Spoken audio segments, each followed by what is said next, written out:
self-lovers, welcome to another episode of Komal Speaks Self-Love.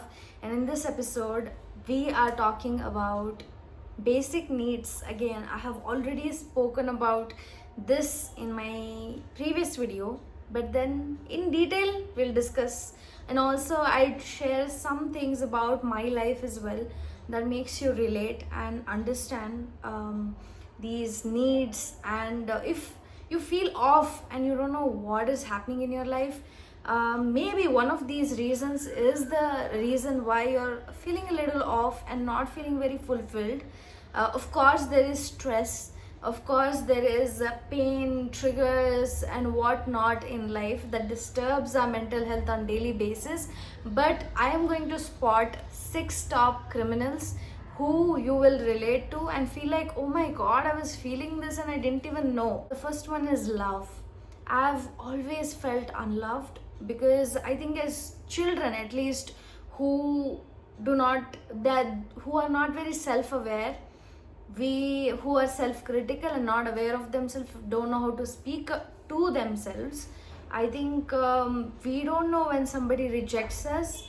It's nothing personal, and we feel that we are not loved at all. Instance that happens that shows maybe somebody is rejecting me, so the voice that goes on in our head is, I'm unloved, and I'm unloved.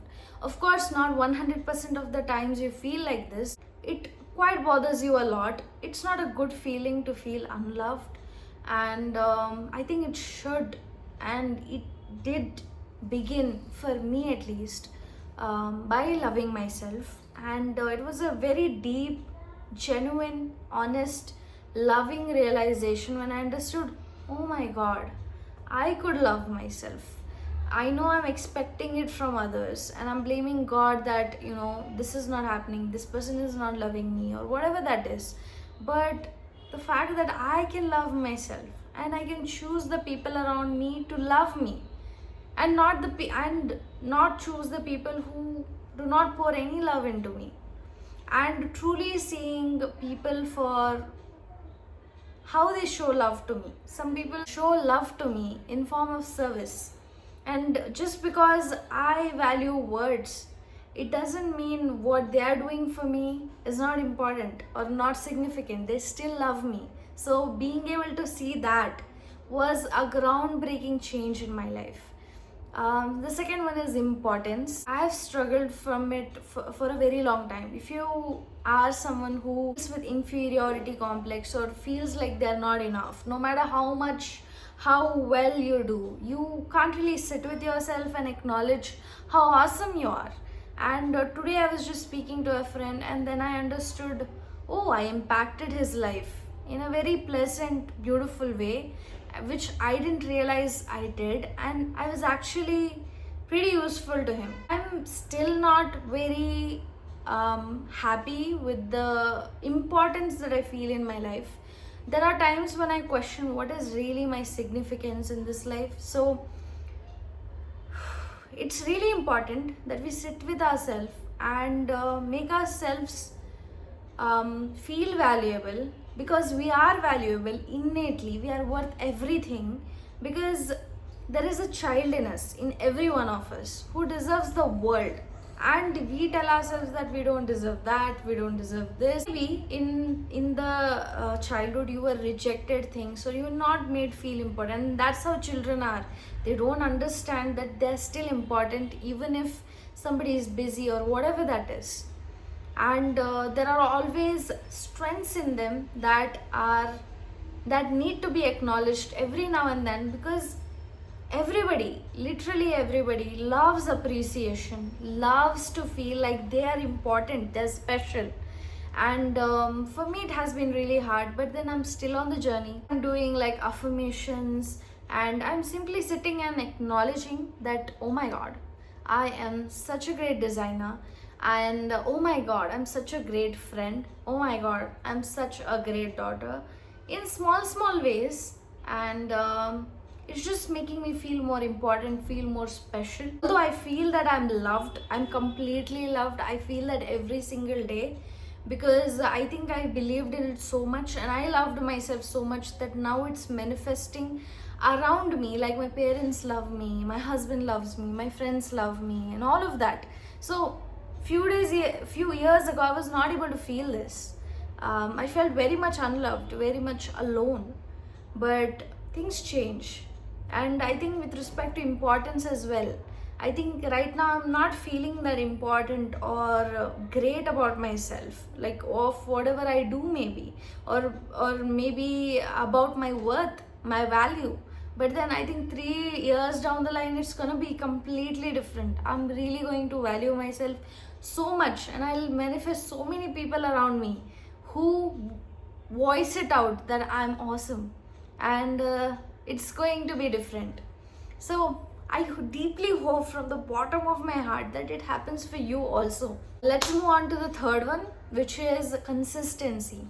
I've struggled with this a lot because I feel that we need predictability as humans, and when we feel that there is uncertainty in life, we kind of go like, oh my god, what's gonna happen next? And when you build that routine for yourself, build that logical brain that supports you.